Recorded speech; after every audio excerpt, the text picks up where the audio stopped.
What is going on, guys? It is Bucky and welcome to your 33rd JavaScript tutorial. And in this tutorial we're going to be going over how to add array elements using a loop. Now we're going to be learning this for a couple of reasons. First of all, whenever you're working in web design in JavaScript, it's a cool little technique that is definitely going to come in handy. And aside from that, it kind of takes the things that we learned already and combines them into a cool little mini program. So before I get into that, I'm going to be using something called the prompt, and I can't remember if I taught you guys prompt in this JavaScript series or the last JavaScript series, but if I already taught this to you guys and you already know what it means, I apologize, but I just want to go over it anyway. So basically what a prompt is it's a lot similar to an alert box. The only difference is the user can enter text in a little text box, and with the text that they entered, say they entered their name Bucky or something, you can take that name and set it equal to a variable. So it pretty much is an easy way to allow the user to create their own variables. So let me show you guys exactly what I'm talking about. Go ahead and make a variable. I'm going to name mine pi or whatever and set it equal to prompt. This is a built-in JavaScript function, so no need to create it yourself later on. And prompt takes two parameters. The first parameter is something like enter your name. The first parameter is gonna basically give them a little dialogue. Like if you had a prompt that you want them to enter in your name, you would be like enter your name. If you want a prompt, say pick a number, you would write pick a number. You'll see later on where this appears on the text box.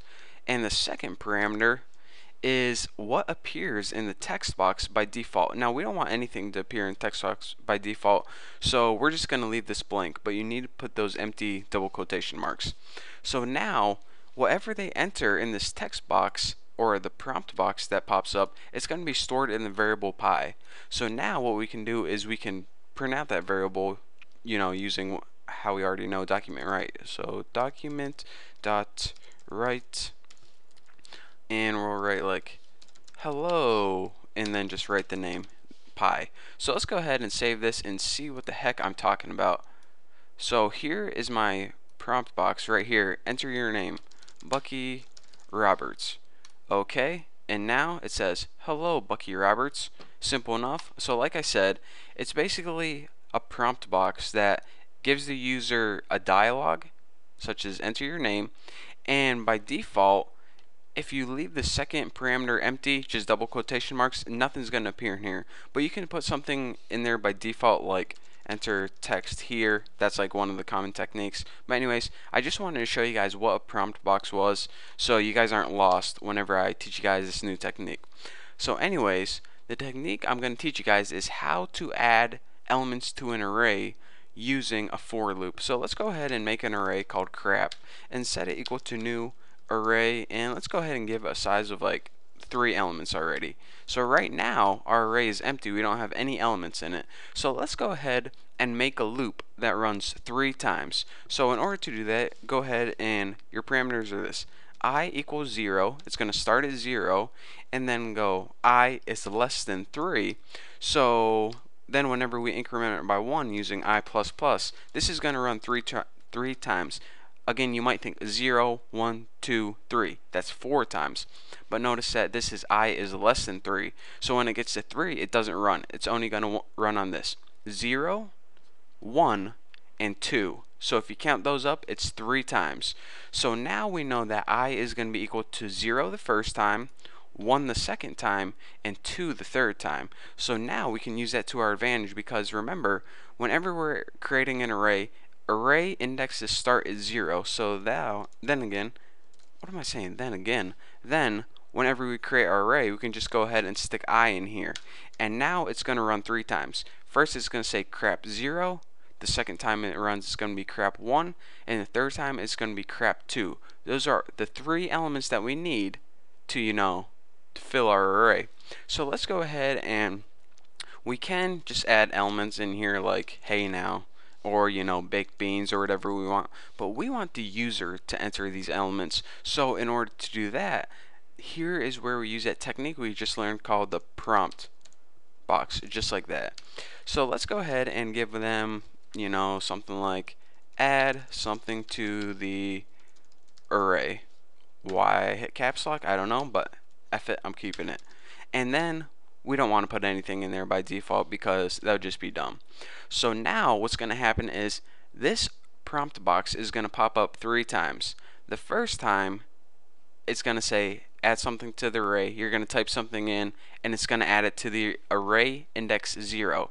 The next time you type something, it's going to add it to array index 1. And the last time it's going to add something to array index 2. So now we have a populated array, and then we can just do something with it, like print it out on the screen, like document dot write, and just go ahead and write something like crap 0 plus crap 1 plus crap 2. So let's go ahead and save this, and I got a feeling something's gonna happen here. Oh, check it out, it worked perfectly. I thought that this was gonna appear over here off the screen, but game time.